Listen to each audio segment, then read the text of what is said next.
Hello and welcome to another Cinema 4D tutorial. My name is Ricardo Silva. So we have already played a little bit with body paint, and I think we are up to the point that we can actually start manipulating our UVs in order to make them not distortable, okay? One of those things that I mentioned in the beginning is that sometimes you want to use grids. The grids will help you basically look at your UV map in a very structural way, meaning that you're going to be looking at numbers that are really easily recognizable. And if you see any distortion on those numbers or those squares of the grid, you're going to know immediately that your UV polygon is not well mapped. Okay, so the idea of doing this mapping of the UVs, like I said in the beginning, is maintain a 1-to-1 proportion to avoid any distortion of your texture.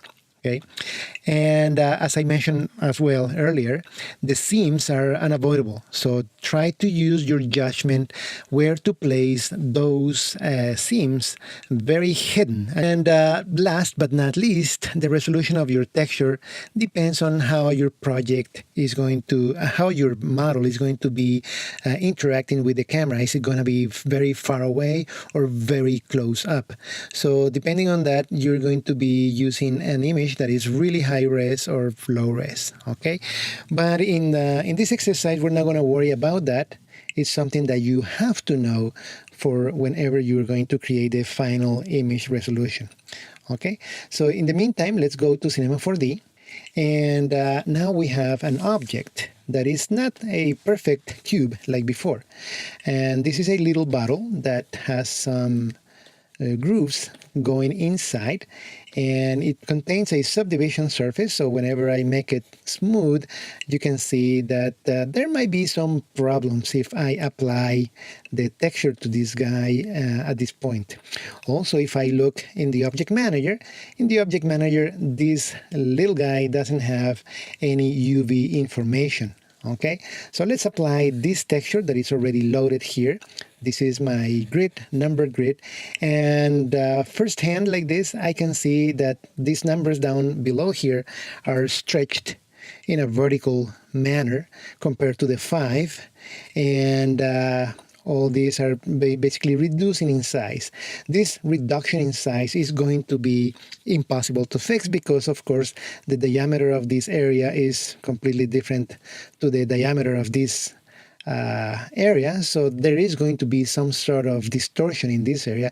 But the idea is to maintain a well-distorted, proportional distortion, I would say, in this case. However, there are some areas, like for example in this part, that the distortion is very obvious and is not really nice. And in this particular case, I can see the signs of that probably being the top of the 5, or maybe something else, I don't know, but it's not legible per se. So for example, if you were putting letters in here, then those letters wouldn't be visible. Okay, so this is a very easy, or actually very practical use for the understanding of those types of distortions that we try to avoid. Okay, now I'm going to remove the subdivision surface effect, and I'm going to go to the actual layout for the BP UV edit. In here, if I click on the cylinder and I bring the UV mesh, I don't see it there. Let me see. Oh, because I haven't created the actual tag. So in here, in the object manager, which now is part of the lower area over here, I can go to the tags, actually selecting my texture tag, go to the tags, and I'm going to generate the UVW coordinates. When I do that, now I can bring the UVs over here. Now notice that the resemblance of the actual polygons in there, the UV polygons, they have no resemblance to this area, this type of model. So it's really difficult for me to know, which polygons are which. Therefore, you can actually go into the UV polygon selection tool, the selection tool here, and let's select these guys. But notice that when I selected that, sometimes well, in this case, I selected also these ones in the back, and I didn't want to do that. That is because my selection tool probably has the attributes already to select anything that is under the mouse. So in this case, if I go like that, selecting the ones in the front, notice that I also selected the ones in the back. And the reason for that is that these selection tools are a complete different set than the selection tools of the polygons. That means that if I change certain properties of this selection tool while I am in the UV polygon mode down here, it is completely different than if I go to the polygon tool and change the properties of this selection tool. The selection tools look exactly the same, as you can see here. They look exactly the same thing, but they are different selection tools. Okay, just keep that in mind. This is another part of the interface that in here it doesn't tell me that I'm actually selecting or using a different selection tool. Okay, so this is something that is completely under the radar of anybody here, but that's how I figured this out, that this is a different selection tool. So by knowing that, then I make sure that I click on that selection tool and I go into its attributes, but I'm going to select only the visible elements. Okay, and I am not going to use the magnet. So just make sure the magnet is some other properties of this tool that they can help you move things around. So just for starters, make sure that you only have only visible elements enabled. That's it. Okay, that way when you select what you want, that's all you select, nothing else. Okay, and if you move them over here, that's all you're gonna move. Okay, so that's the idea. Trying to keep an eye on many little buttons at the same time, and and trying to move two things that are completely different one to the other, the polygons and the UV polygons. Okay, so this is a you have to be really focused on what you're doing so you don't lose track of what tool or what area of your model you're working on. In any case, I can see that by selecting those UV polygons on top, it's telling me that these are the guys that are on top. Okay, and as you can see, they are triangles. They are not quadrangles. So this object was created with some triangles on the top, and I know because I created this object that these tools of these polygons, UV polygons in here, are another set of triangles. Okay, so what I'm going to do, and this is where I am going to be jumping from polygons to UV polygons back and forth, because in the UV polygon mode, I cannot select a looped selection. I cannot do that. I can only do that if I go to the polygon selection here, and I press the letter U for my selection tools and the letter L for loop. Once I do that, I can click in here, and I selected that top row of polygons, top loop. And if I press the Shift key, I can select this bottom loop. Okay. Now I'm going to select the rest in between, and I will use the command U for selection and the letter F for fill selection. By doing that, I can click, and now I selected all of them except the polygons on top and the polygons at the bottom. Now keep in mind, when I'm doing this, I am in the polygon mode.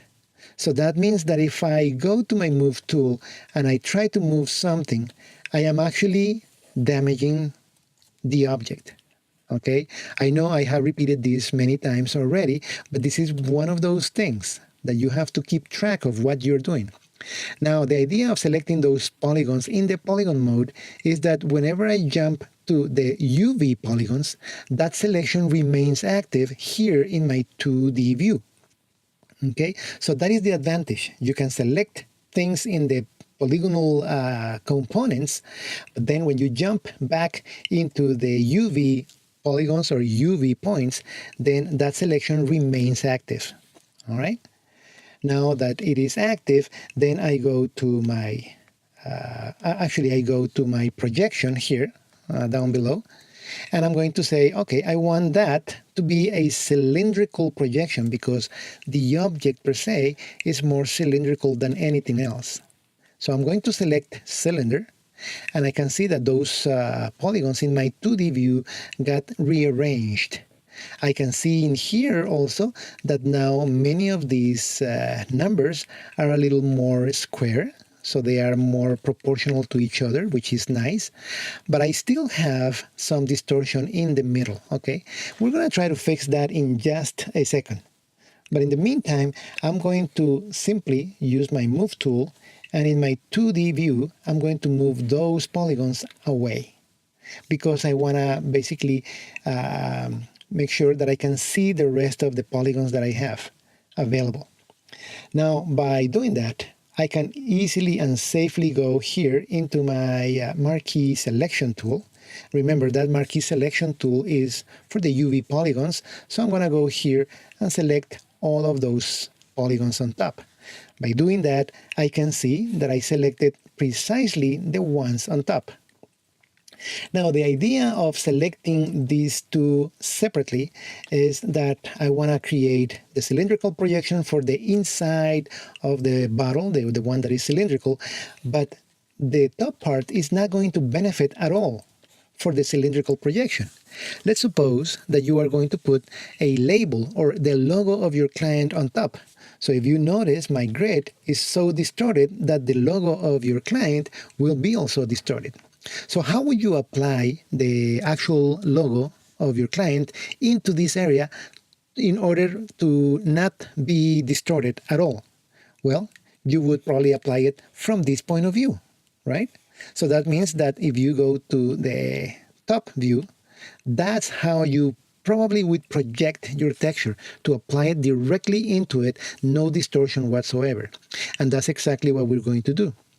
So by selecting those polygons, those UV polygons only, that means I can go to the projection and I can tell it, okay, use the frontal, because I'm going to use the view that I'm using and I'm going to project the texture in a frontal manner, face to face. So I click frontal and notice that in here, those polygons actually took the shape, exactly the same shape as my top view that I have in there in order to project. If I look at the texture, at the grid, I can see that if I were to put a logo in there, a logo that is layable, we will see no distortion whatsoever. So this projection is working perfectly in this area. Okay. Now that I have that projection done, I go to my move tool and move those polygons out of the way, because now with my marquee selection again, I'm going to select the bottom polygons by grabbing them here in my 2D view. And I'm going to do exactly the same thing to this area, because in here, let's suppose we're going to put a texture that is going to be the label or the copyright, whatever, of that bottle. So again, a cylindrical projection on this guy will not be of any benefit, okay? But the benefit would be if I look at it from the top or the bottom, okay? But let's do it from the top so we can figure out a problem that we will encounter later. And we're going to do exactly the same projection as before. So if we were to apply the texture on this view, then it would be a projection frontal, and we can see the 2D representation of those polygons perfectly in our 2D view, in our image. And now we can move it around, and let's go to the perspective and see how that would be projected. So we can see that indeed the projection is going to be perfect, except I can see a problem in there. All those numbers are in reverse. That means that we are projecting the image from the top down and not from the bottom up. In order for me to switch that, then we are going to have to go to another part of the interface here, which is called the UV commands. In the UV commands, notice that we have a couple of commands that basically are saying mirror U or mirror V. So mirror U basically is, switch the horizontal axis in reverse. So I'm going to click that once and notice that now my texture, or in better terminology, actually the UV polygons, they were switched. Okay, I didn't turn around the texture, I turned around the UV polys that are in here. I didn't see any change because it is a symmetrical object, but I did mirror the UV polygons. And now if I put a logo or text in here, it's going to be perfectly readable. Okay, now I use my move tool to move this away, okay, and leave it there. Now I'm going to take again the whole center part and I'm going to move it right here into the texture area. Okay, because I'm going to focus on this one and show you a couple of things that we're going to encounter as problems. So I'm going to go into my perspective and I'm going to apply temporarily the subdivision surface to see what happens with the distortion. So I can see that indeed number 5 and 6 is distorted. Okay, I can also see that my number 0 is longer than number 1 and so forth. So there are certain things that need a little fixing. Okay, so by going into my selection tool, clicking away, and I'm going to, let's say, select not that one, but actually it's these polygons. Okay, I would like to select those polygons, the whole row of polygons around the loop. So I'm going to go back to my polygon mode, and with the UL for loop selection, I'm going to select that loop. Now I'm going to go back to the UV polygon tool because that's the one that I can actually edit the UV polys. So with my scale tool, and I'm going to use the non-uniform scale because in reality I just want to make it larger. Okay. But notice that when I do that, everything gets detached. So I don't want to have that. I'm going to undo that, and that is when I need my magnet. In here, the magnet is the one that is going to keep those polygons together, those UV polygons together. So if let me just resize this a little bit for you. So if I reduce the size or increase the size, notice that the polygons that are neighbors, they also move. So the magnet tool allows me to keep the actual position of those polygons in the grid correctly. Okay, and even if I move them using the magnet, they are going to be there. It's like an elastic type of movement in here. But then I can change the proportion of those numbers and so forth. So as you can see, this could be a very, very tedious process. Okay, trying to change all those things to be more straight and not distorted like what we see here. In here, I can see that the bottom area basically is the one causing all that distortion, visible distortion, at least at this moment. And I am going to try to figure out which are the polygons that I need to move. So I go back to my selection tool and I select these two guys. So I can see that I selected the bottom face of that area in there, but those polygons are flat. And as you saw before, with a flat polygon, even if I go with my scale tool, I cannot enlarge anything. It feels like it's enlarging, but it's not. It's still flat. So what I need to do is actually move the points. So now if I go to the point polygon, the UV point tool, and I go to my selection tool, and I select this point, now it's telling me that is the point that I need to move. Okay, and maybe this one as well. Okay, so those two. So let me just test it before I do the final movement. So if I go to my move tool and I move it up, okay, I'm not fixing anything at this moment, as you can see. Okay, and that might be because I have the magnet tool enabled there. Oh, there you go. See, I have some points in there that they need to be moved without the magnet because there were 2 points in the same exact location. So now that I know that, I go to my points mode, which is the polygonal component, and I'm going to do a loop selection again, but in this case I'm selecting only those points. Go back to the UV points mode, go to the move tool, And with the move tool, I can move them up. And now I'm reducing the actual distortion that was in there originally. So if I press Q to see my subdivision surface, I can see that I reduced that a little bit. Okay, I can see that there is some distortion in there, and that might be because there are some other points that I haven't moved yet. So I'm going to go back to my points mode in here, UL for selecting these points, maybe these guys. Go back to the the UV points mode, move tool, and let's move them. And there is another set of points in there. Okay, so now I can see that those points were actually the culprit of that distortion. There were actually 3 points in the same location. So now I can use my marquee tool, select all these points in here with my move tool and move these guys like so. Go back to the actual selection tool, select this, go back to the move tool, and edit this. So this is a very tedious, like I mentioned before, tedious process of doing that.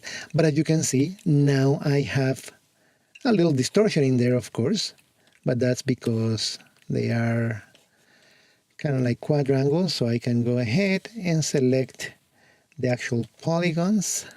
I can go here, right click, and select geometry, select connected. And with my non-uniform scale, I can try to make that squarish. Okay, maybe too much, something like that. There you go. Okay. So some of these are square, but in here I have the same problem. So I would have to go and move those points in there. These ones over here, as you can see, there is going to be distortion because the UVs are going in and then they're going around and so forth. So there is some sort of distortion, but these compared to the beginning, to these other ones, these are very clean. These are completely distorted. Okay, so just keep that in mind. Doing this type of work, like I said, it takes a little practice and a lot of work, a lot of moving points back and forth and so forth. Okay, but because of this tutorial, in the part 4, I'm going to show you a tool that was revealed in version 16 that can help us precisely with this type of problems on circular objects. So I hope to see you in part 4. Until then, bye-bye.